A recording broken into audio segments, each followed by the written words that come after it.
Kekerasan dalam pacaran atau dating violence adalah tindakan kekerasan terhadap pasangan yang belum terikat pernikahan.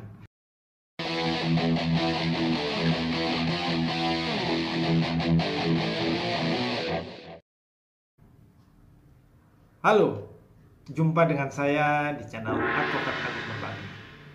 Di kesempatan kali ini saya akan membahas sebuah topik yang saya beri judul kekerasan dalam pacaran. Tahukah Anda bahwa 1 dari 3 perempuan di dunia mengalami kekerasan, baik berupa kekerasan fisik maupun kekerasan seksual? Kekerasan merupakan bentuk dari ketidakseimbangan antara peran perempuan dan laki-laki hingga menimbulkan dominasi dan diskriminasi.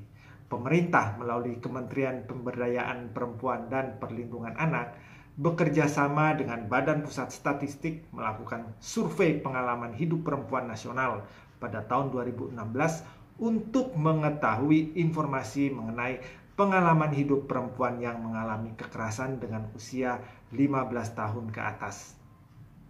Diketahui sebanyak 33,4% perempuan usia 15-64 tahun telah mengalami kekerasan fisik dan atau kekerasan seksual selama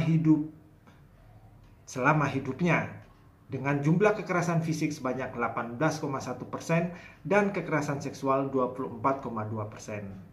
Di antara banyaknya kasus kekerasan pada perempuan, tingkat kekerasan baik secara fisik dan seksual yang dialami perempuan belum menikah yaitu sebesar 42,7%. Kekerasan seksual paling banyak dialami perempuan yang belum menikah yaitu 34,4%, lebih besar dibanding kekerasan fisik yang hanya 19,6%. Angka tersebut membuktikan bahwa masih banyak perempuan yang belum menikah yang menjadi korban kekerasan, di mana pelaku bisa saja datang dari orang terdekat, salah satunya adalah pacar. Angka kekerasan dalam hubungan pacaran bagi perempuan yang belum menikah cukup mengkhawatirkan. Menurut Kementerian PPA tahun 2016 menyebutkan bahwa dari 10.847 pelaku kekerasan, sebanyak 2.090 pelaku kekerasan adalah pacar atau teman.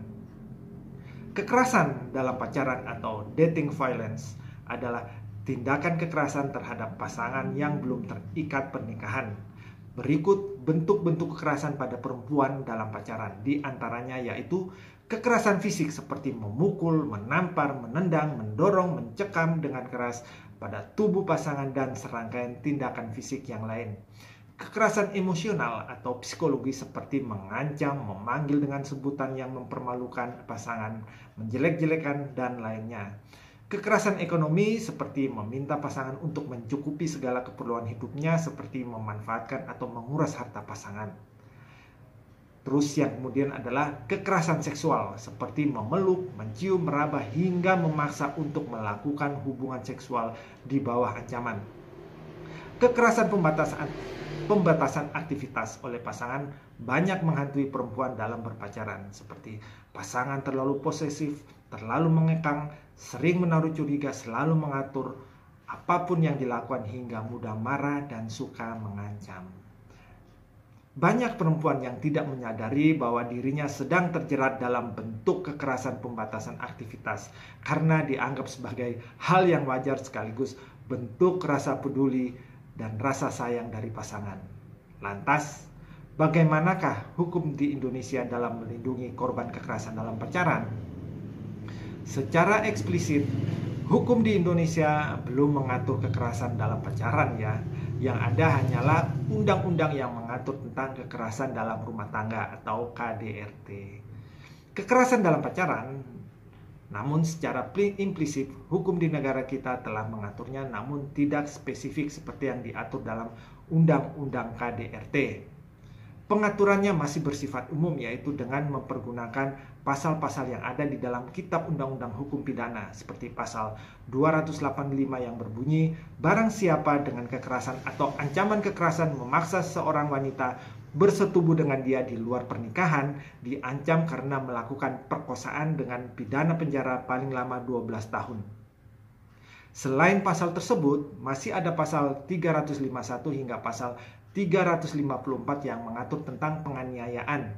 Walaupun masih minimalis karena belum mampu untuk mengcover seluruh jenis kekerasan dalam pacaran, namun setidaknya undang-undang sudah hadir untuk melindungi korban dari kekerasan dalam pacaran.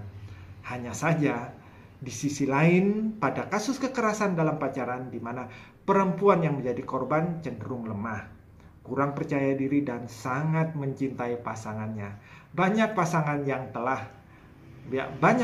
setelah melakukan kekerasan langsung berubah signifikan, menunjukkan sikap menyesal, minta maaf dan berjanji tidak akan melakukannya lagi, serta bersikap manis pada korban. Kalau sudah begini, cewek-cewek pasti luluh dan menutup kasus kekerasan pada dirinya. Namun risikonya pasti bakal terulang lagi. Lapor atau diam, saya kembalikan lagi kepada kalian semua. Demikian pembahasan saya kali ini, semoga bisa bermanfaat bagi Anda semua. Terima kasih dan salam berbagi.